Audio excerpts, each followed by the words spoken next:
ముందుగా మనం శేషాచలం అడవుల్లో అటవీ శాఖ అధికారులు ఆధునిక సాంకేతికత ఏర్పాటుకు చర్యలు చేపట్టారు.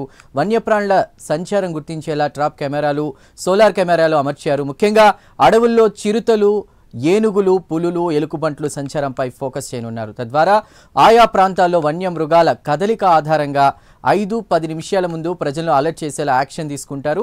అలాగే జీపీఎస్ ద్వారా ఆయా ప్రాంతవాసులకు వాట్సాప్ మెసేజ్లు పంపిస్తారు. తిరుమల తిరుపతి అటవీ ప్రాంతంతో పాటు బాకారాపేట, పాకాల అటవీ ప్రాంతంలో మొదటిగా అమలు చేస్తున్నట్లు అటవీ శాఖ అధికారులు ప్రకటించారు. త్వరలో ఏఐ ఆధారిత సాంకేతికతను అమల్లోకి తెస్తామని అటవీ శాఖ అధికారులు వెల్లడించారు. పూర్తి డీటెయిల్స్ని ఫీల్డ్ రిపోర్ట్ ద్వారా మా ప్రతినిధి రవివర్మ అందిస్తారు. రవివర్మ, ఈ ఏఐ ఆధారిత సేవలకు సంబంధించి కావచ్చు, ప్రజల్ని అలర్ట్ చేసే విషయంలో కావచ్చు, అధికారులు ఎలాంటి జాగ్రత్తలు తీసుకుంటున్నారు ముఖ్యంగా అటవీ ప్రాంతాల్లో?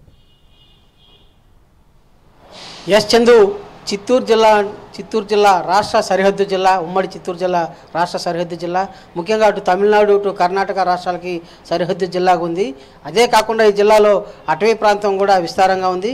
ముఖ్యంగా సరిహద్దు జిల్లా అంటే తమిళనాడు నుంచి కృష్ణగిరి అటవీ ప్రాంతం నుంచి కూడా తరచూ ఏనుగుల సంచారం అధికంగా ఈ జిల్లాలో తాకిడైతే ఏనుగుల సంచారం తాకిడి ఎక్కువగా ఉంది.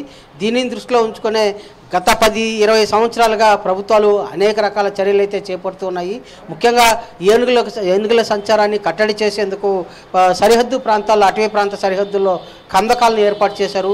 కందకాలు తీసి వాటిని రానియకుండా నివారించేందుకు ప్రయత్నాలు అయితే చేశారు. అయితే అది ప్రయోజనం చేకూరలేదు. అలాగే సోలార్ విద్యుత్ పెన్షన్ విధానాన్ని కూడా ఏర్పాటు చేశారు. అయినా అది కూడా సత్ఫలితాలు ఇవ్వకపోవడంతో అనేక రకాలుగా రైతులు ఏనుగుల బారిన పడి మృతి చెందుతున్నారు. అలాగే పంట నష్టం, ఆస్తి నష్టం విపరీతంగా జరుగుతూ ఉంది. ఈ క్రమంలోనే రాష్ట్రంలో కొత్తగా ఏర్పడిన ఎన్డీఏ ప్రభుత్వం రైతుల బాధలను గుర్తించి వీటి ఏనుగుల సంచారానికి పూర్తిగా కట్టడి చేయాలని చెప్పేసి చర్యలు చేపట్టింది. ఈ చర్యల క్రమంలోనే మొదటి విడతగా కుంకి ఏనుగుల ప్రయోగాన్ని అయితే చేపట్టింది. కుంకి ఏనుగుల వల్ల కొంతవరకు సత్ఫలితాలు వస్తూ ఉందని చెప్పేసి ప్రభుత్వం కూడా గుర్తించింది. అయితే వీటిని కుంకి ఏనుగుల నివారణ క్రమంలో భాగంగానే మరింత ముందస్తు చర్యలు చేపట్టాల్సిన అవసరం ఉందని చెప్పేసి ప్రభుత్వం సూచించింది. ఈ నేపథ్యంలోనే నిన్న అటవీ శాఖ అధికారులతో డిప్యూటీ సీఎం పవన్ కళ్యాణ్ సైతం సమావేశం నిర్వహించి ఏనుగుల సత్వర నివారణ, ఏనుగుల సంచారాన్ని ఐడెంటిఫై చేసి వాటిని కట్టడి చేసేందుకు అన్ని రకాల చర్యలు చేపట్టాలి. అలాగే కుంకి ఏనుగుల యొక్క ప్రయోజనాలను కూడా, తోడ్పాటును కూడా ఉపయోగించుకొని ఏనుగుల సంచారాన్ని వీలైనంత వరకు జిల్లాలో కట్టడి చేయాలని చెప్పేసి ప్రభుత్వం సంకల్పించింది. డిప్యూటీ సీఎం దిశానిర్దేశం చేశారు. ఆ మేరకు స్పందించినటువంటి అటవీ శాఖ అధికారులు జిల్లాలో ఏనుగుల సంచారం ఎక్కువగా ఉన్న ప్రాంతాలను ముందు ఐడెంటిఫై చేశారు. దాదాపు 3 నెలల పాటు ఈ ఫీల్డ్ రిపోర్ట్ తీసినటువంటి అటవీ శాఖ అధికారులు ఒక ప్రయోగాత్మకంగా చర్యలకు శ్రీకారం చుట్టారు. ముఖ్యంగా జీపీఎస్ టెక్నాలజీ విధానాన్ని అందుబాటులోకి తీసుకొని ట్రాప్ కెమెరాలను ఏర్పాటు చేసి, అదే నైట్ ట్రేసింగ్ కెమెరాలను కూడా ఏర్పాటు చేసి ఏనుగుల సంచారం ఎక్కడెక్కడ జరుగుతూ ఉంది, ఏ ప్రాంతాలు ఎక్కువగా సంచరిస్తున్నాయి, వాటిని ముందుగా ఐడెంటిఫై చేయాలి. దాన్ని జీపీఎస్ ట్రాకింగ్ సిస్టానికి అనుసంధానం చేస్తూ ఆ ప్రాంత ప్రజల్లో వాట్సాప్ మెసేజ్కి అనుసంధానం చేస్తూ వాట్సాప్ మెసేజ్ ద్వారా 5-10 నిమిషాల ముందే ప్రజలను అప్రమత్తం చేయాలని చెప్పేసి ప్రభుత్వం సంకల్పించింది. ఆ మేరకు ఫీల్డ్ రిపోర్ట్ తీసినటువంటి ఫారెస్ట్ అధికారులు కూడా వీటన్నిటినీ క్రోడీకరించి జీపీఎస్ సిస్టమ్ ద్వారా వాళ్ళకి ముందస్తు సమాచారం ఇచ్చేందుకు చర్యలు అయితే చేపట్టారు. ముఖ్యంగా వాతావరణంలో వర్షాలు పడుతున్న చోట పిడుగుపాటు ఉంటుందని చెప్పి ప్రభుత్వం ఏ విధంగా ముందస్తు హెచ్చరికలు జారీ చేస్తూ మెసేజ్లు అయితే పంపిస్తారు, అదే తరహాలో ఇక్కడ కూడా ఫారెస్ట్ అటవీ ప్రాంత పరిధిలో ఏనుగులు సంచరించే ప్రాంతాలను కూడా ప్రభుత్వం గుర్తించి తద్వారా మెసేజ్లు అక్కడున్న ప్రాంత ప్రజలకు వాట్సాప్ మెసేజ్ల ద్వారా అప్రమత్తం చేసి ఏనుగుల సంచారం మరో 10-15 నిమిషాల్లో మీ ప్రాంతంలో ఏనుగుల సంచారం జరుగుతుంది, ప్రజలు అప్రమత్తంగా ఉండాలి, వీలైనంత వరకు వాటిని నివారించేందుకు చర్యలు చేపట్టాలి అని చెప్పే విధంగా ప్రచారం ఇస్తుంది.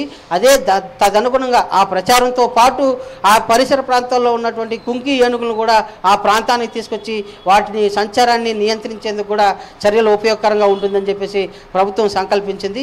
ఆ మేరకు అటవీ శాఖ అధికారులు కూడా ఈ ప్రయోగాత్మకంగా ముఖ్యంగా తిరుపతి, తిరుమల, శేషాచలం అటవీ ప్రాంతాలు, అలాగే బాకరాపేట, పాకాల ప్రాంతాల్లో ఉన్నటువంటి అటవీ ప్రాంతంలో ప్రయోగాత్మకంగా చర్యలు చేపట్టాలని చెప్పేసి నిర్ణయించారు. అదే కాకుండా తిరుమల, శేషాచలం అటవీ ప్రాంతంలో చిరుతల సంచారం గతంలో ఎన్నడూ లేని విధంగా దాదాపు 382 చిరుతలు శేషాచలం అటవీ ప్రాంతంలో ఉన్నాయని చెప్పేసి ఫారెస్ట్ అధికారులు ఐడెంటిఫై చేశారు. ఈ చిరుతల సంచారం కారణంగానే తిరుమలకు వెళ్ళే కాలినడక మార్గంలో వెళ్ళే భక్తులు తరచూ ఇబ్బందులకు గురవుతున్నారు. చిరుతల సంచారం వల్ల భయభ్రాంతులకు గురవుతున్నారు.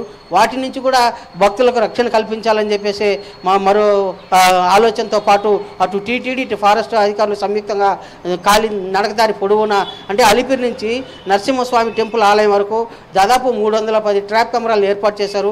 ఆ ట్రాప్ కెమెరాల ద్వారా చిరుతల సంచారాన్ని ఐడెంటిఫై చేసి ఆ ప్రాంతంలో వెళ్ళే భక్తులను కూడా అలర్ట్ చేసేందుకు ఉపయోగకరంగా ఉంటుందని చెప్పేసి ఫారెస్ట్ అధికారులు అయితే నిర్ధారించారు. ఆ మేరకు వీటన్నిటిని కూడా ఏర్పాటు చేస్తున్నారు.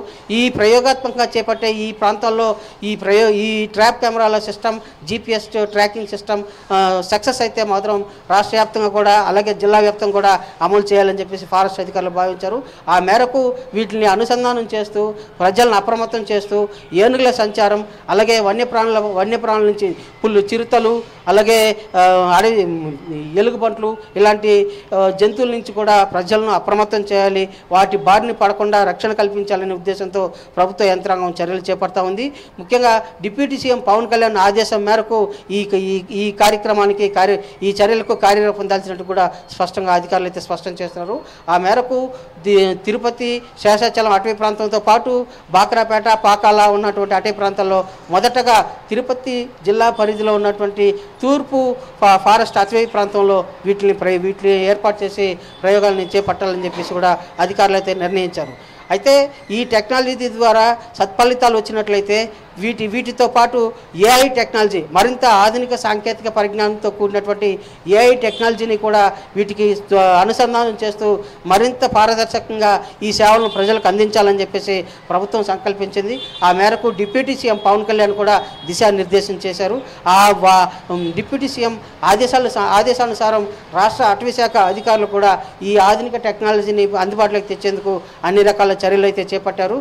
అదే తరహాలోనే జిల్లాలో సంచరిస్తున్నటువంటి అటవీ ఏనుగుల సంచారాన్ని కూడా పూర్తిగా నివారించి ప్రజలకు రక్షణ కల్పించడమే కాక ఆస్తి నష్టం, పంట నష్టం కూడా భరోసా కల్పించేందుకు ప్రభుత్వం అయితే చర్యలు చేపట్టింది. అదే కాకుండా ఏనుగుల సంచారం వలన వాటి దాడికి గురయ్యి మృతి చెందినటువంటి ఘటనలు కూడా ఉన్నాయి. వాటన్నిటికీ కూడా పూర్తిగా నియంత్రించాలనే సంకల్పంతోనే రాష్ట్ర ప్రభుత్వం సూచించిన మేరకు అటవీ శాఖ అధికారులు ఈ నూతన సాంకేతిక పరిజ్ఞానాన్ని అందుబాటులోకి తెస్తున్నారు. ప్రయోగాత్మక ఈ తూర్పు అటవీ ప్రాంత పరిధిలో అయితే ఏర్పాటు చేస్తున్నారు. మరో ఈ ప్రయోగాత్మకంగా చేపట్టే సత్ఫలితాలు వచ్చినట్లయితే జిల్లా వ్యాప్తంగా సేవలను విస్తరింపచేయాలి. అలాగే ఆధునిక సాంకేతిక పరిజ్ఞానంతో కూడినటువంటి AI టెక్నాలజీని కూడా వీటికి అనుసంధానం చేయాలని చెప్పేసి అధికారులు అయితే భావించారు. ఆ మేరకు ఏనుగుల సంచారాన్ని అలాగే చిరుతల సంచారాన్ని ఎప్పటికప్పుడు ట్రేస్ చేస్తూ ప్రజలకు వాటి సమాచారాన్ని అందజేస్తూ ఆ ప్రాంత వాసులకు ముందస్తు సమాచారం అందించడం వల్ల వాటి బారిన పడకుండా ఉంటారని చెప్పేసి అలాగే వీలైతే వాటిని వేరే మార్గం గుండా తరలించేందుకు సహాయం కూడా తోడ్పాటు అందించే అవకాశం ఉందని చెప్పేసి కూడా ప్రభుత్వం యోచిస్తూ ఉంది. తదనుగుణంగానే అటు కుంకి ఏనుగుల విధానాన్ని కూడా ప్రవేశపెట్టింది. అదే కాకుండా ఇక్కడ చిరుతల వీటిని కూడా కట్టడి చేసేందుకు ప్రభుత్వం అన్ని రకాల చర్యలు అయితే చేపడతా ఉంది. వీటన్నిటినీ పరిగణలోకి తీసుకుని ప్రభుత్వం సత్వర చర్యలకైతే శ్రీకారం చుట్టింది. ఈ ప్రయోగాత్మకం చేపట్టే చర్యలు కూడా మరో 2-3 రోజుల్లో జిల్లాలో తూర్పు అటవీ శాఖ పరిధిలో అమలయ్యే అవకాశం ఉందని చెప్పేసి కూడా అధికారులు అయితే స్పష్టం చేశారు.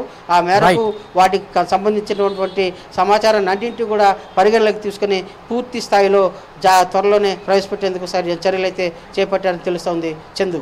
Right Ravi Varma, thank you for the